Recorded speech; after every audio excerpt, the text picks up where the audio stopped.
Restaurant style दाल खिचडी म्हटलं की सगळ्यांना रेस्टॉरंटमध्ये जाऊन ती चमचमीत आणि ती पौष्टिक अशी दाल खिचडी खायला भरपूर आवडते आणि त्यासाठीच आज मी रेस्टॉरंट स्टाईल दाल खिचडी अगदी सोप्या पद्धतीने तुम्हाला दाखवणार आहे।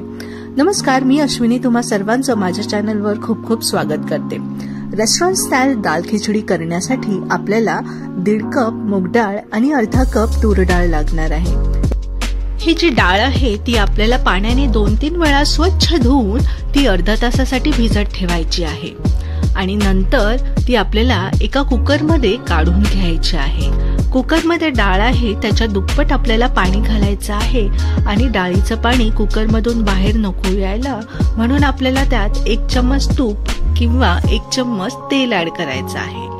चवीला थोडंसं असं हिंग ऍड करायचं आहे आणि कलरसाठी आपल्याला त्यात 1 चम्मच हळद ऍड करायची आहे। झाकण लावून 3 आपल्याला शिट्या करून घ्यायच्या आहेत। आता जो राईस आहे तो आपल्याला कुक करायचा आहे। त्यासाठी 1 कप मी इथे बासमती तांदूळ घेतला आहे। घरचा कुठलाही तांदूळ आपण इथे वापरू शकतो। तो पाण्याने 2-3 वेळा स्वच्छ धुवून एका भांड्यामध्ये तो आपल्याला 80 to 85% थोडंसं तूप आणि मीठ टाकून कुक करून घ्यायचं आहे। पाणी आपल्याला थोडंसं जास्तच ठेवायचं आहे आणि जो भात आहे तो कम्प्लिटली 85% कुक झाला तर तो साईडला करून ठेवायचा आहे आणि तुम्ही पाहू शकता ही जी डाळ आहे ती आपली मस्त अशी कुक झाली आहे। ती आपल्याला व्यवस्थित रवीने किंवा विस्करने व्यवस्थित विस्क करून घ्यायची आहे आणि फेटून घ्यायची आहे। आता फोडणीसाठी आपल्याला 3 ते 4 चम्मच तूप ऍड करायचं आहे। तुपाऐवजी इथे तुम्ही तेलाचाही वापर करू शकता आणि त्यात आपल्याला 20 ते 25 लसूण सोलून चॉप करून ऍड करायचे आहेत। लसूण थोडा तडतडला की लगेचच त्यात आपल्याला 1 चम्मच जिरा ऍड करायचा आहे आणि 1 चम्मच राई ऍड करायची आहे। राई ऑप्शनल आहे, ते तुम्ही नाही टाकली तरीही ही टेस्टीच होणार आहे। त्याचप्रमाणे आपल्याला 7 ते 8 कढीपत्त्याची पानं फ्लेवरसाठी ऍड करायची आहेत, ती तुम्ही चॉप करूनही ऍड करू शकता आणि त्याचप्रमाणे 3 मीडियम साईजचे कांदे आपल्याला चॉप करून ऍड करायचे आहेत। कांदा पटकन शिजावा यासाठी थोडंसं आपल्याला मीठ टाकायचं आहे आणि 1 चम्मच हळद आणि 1 चम्मच हिंग ऍड करायचं आहे, कारण त्याच्यामुळे आपल्या मस्त अशा ह्या दाल खिचडीला फ्लेवर येणार आहे। कांदा आता पटकन शिजावा, थोडासा ट्रान्सपरंट व्हावा, त्याचा कच्चेपणा जाण्यासाठी आपल्याला ह्यात चवीपुरतं मीठ ऍड करायचं आहे। कांद्याला थोडंसं तेल सुटलं की लगेचच 3 मीडियम साईजचे टोमॅटो आपल्याला ह्यात चॉप करून ऍड करायचे आहेत। आता ह्यात तुम्ही कुठल्याही ज्या पौष्टिक भाज्या आहेत त्या ऍड करू शकता। इथे तुम्ही हिरव्या वाटाण्याचाही वापर करू शकता किंवा इथे तुम्ही जे आपले गाजर आहेत तेही चॉप करून ऍड करू शकता, बीट किसून ऍड करू शकता किंवा बटाटाही इथे ऍड करू शकता। आता हे सगळं आपल्याला तेल सुटेपर्यंत व्यवस्थित असं मिक्स करून घ्यायचं आहे आणि त्यात आपल्याला थोडंसं फ्लेवरसाठी कोथिंबीर चॉप करून ऍड करायची आहे। आता 7 ते 8 मिनिटं आपल्याला ही फिरवून घ्यायची आहे आणि ह्यात आपण थोडं फ्लेवरसाठी मिरचीही ऍड करू शकतो। आता ह्यात आपल्याला जी डाळ आपण फेटून घेतली ती सगळी ऍड करायची आहे आणि थोडंसं असं 1 टीस्पूनभर जिरं पावडर आणि 1 टीस्पूनभर आपल्याला धणे पावडर ऍड करायची आहे। हे सगळं आपल्याला व्यवस्थित मिक्स करून घ्यायचं आहे आणि थोड्या वेळानंतर त्यात आपल्याला आपल्या आवडीनुसार यात लाल तिखट ऍड करायचं आहे।